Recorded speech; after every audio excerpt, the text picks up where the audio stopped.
Here's theorem 1. And so theorem 1 states, for any set of distinct eigenvalues of a map or matrix, a set of associated eigenvectors, one per eigenvalue, is linearly independent. So we're going to start the proof, and then I'll finish it up in the next video. But the proof starts out, we're going to do this by induction, okay? And we're going to do it by induction on the number of distinct eigenvalues. So the base step is going to start with, well, if there's 0 eigenvalues. And so if that's the case, what we get is we get a set of associated vectors that is empty. And of course, the empty set is automatically linearly independent. So it follows. The inductive step then says, okay, well, let's assume that this statement, the statement given here in the theorem, is true for k distinct eigenvalues that's greater than or equal to 0.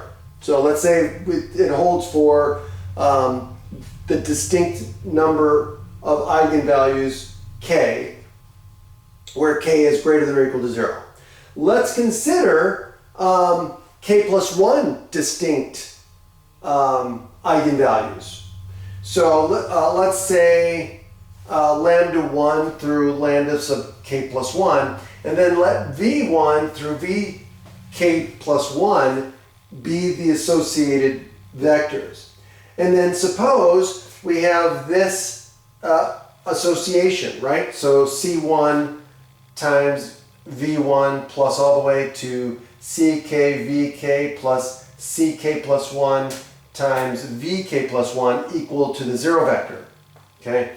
Now we can derive two equations from this. The first equation we're going to derive by multiplying both sides by lambda k plus 1. Right? So we're just going to multiply by both sides by lambda k plus 1. Okay, here.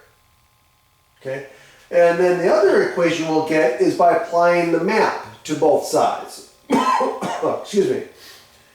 And so what I'll do is, so that'll give us the two equations, and then so in the next video I'll start with those two equations, and then we'll finish the proof.